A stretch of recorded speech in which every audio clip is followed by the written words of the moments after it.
Yeah, I decided to do a follow-up video to my last one about the pastors and not doing enough, you know, closing up their churches and stuff. And yeah, today I let you see my ugly face.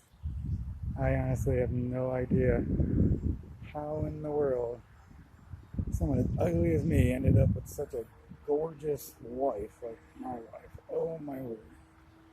I just don't get it. But in my last video, I talked about how my main point was that if the pastors wait to get permission to open the churches, then they've already lost. They've already lost the narrative. You don't flex muscles after getting, religious freedoms after you get permission to. It's something that it's just not right. I think is I also want to point out, because I think people are not understanding me. And that's it. I don't hate these pastors. I'm not really even angry at them. I'm just massively disappointed in how cowardly so many of them are. And I told somebody today, where I live, there is no hope for the hopeless. And if you wait to open a church, if you get permission, after hundreds of years have right to freedom of religion, why would you get any new Christians? Why would anybody want to come to Jesus? You're kind of showing you who comes first. God comes first or government comes first.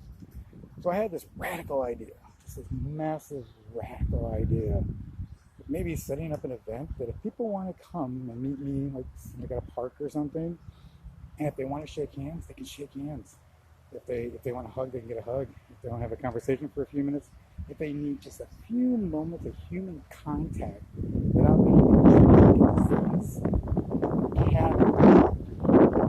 they can come and do it. And I'm talking to my wife about this, and the first thing response was, okay, I'll back you on this. Let's set up what we're going to do when you get arrested. Not if. When I get arrested. This is the conversation that Christians are having now. So if I give hope to the hopeless, because the churches are not, it's when I get arrested. So we came to the conclusion I'm probably not going to do it, because we just financially cannot afford the attorney fees, bail fees, fine fees, and not to mention everything else involved, her having to put in, a notice to work for a leave of absence because somebody's going to have to watch their kids. And if you know, I'm a writer, so I sit home and I write in my free time. I'm actually a full-time parent. That's my main job. So, but isn't that disgusting? Isn't that sick?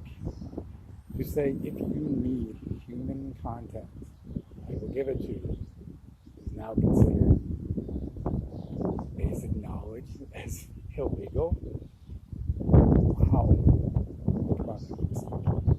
That's really wild. And the reason I came to this conclusion, and I'm not going to mention the church either, because, again, I don't like to argue and fight with other Christians. We have enough enemies. I know people want me to call them on it because I've been talking about it on social media, but there's a church opening here soon. And they gave their guidelines. And the only thing I can imagine is people feeling like they are diseased cattle to be able to go to church. What's the point? What's the point of going to a church and feeling like a diseased cattle?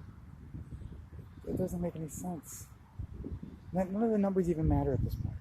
What matters is hope for the hopeless. Again, I tell stories about people coming up to me and my church. Yesterday, two old ladies went completely out of their way. We're in a parking lot. We're the only cars, the only people there. No one in like 100 yards of us went out of their way, and they're watching my children, waiting for them to say something. Of course, my kids said hello and watched their depressed faces become happy. That's hope. We get hope from our children. We get hope from human contact. We get hope from treating people like humans and not diseased cattle. And like I said, I'm sorry that I had to come to the conclusion I'm not going to be able to do this thing that I want to do. I cannot put my wife and children through hardship because other people are cowardly. But I'm just massively saddened. It's time. It's time. We need some religious leaders to do something. I'm not a religious leader. Like, this is something that has to be understood. I was never called to preach. I was never called to lead anyone. I still haven't been. But I do like giving people hope. I do like treating people like people. Well, if you get anything from this video, go out of your way to smile at someone, to say hello to someone, and look at the people who look the most depressed. Because maybe that'll be the only hope they get today. That's it.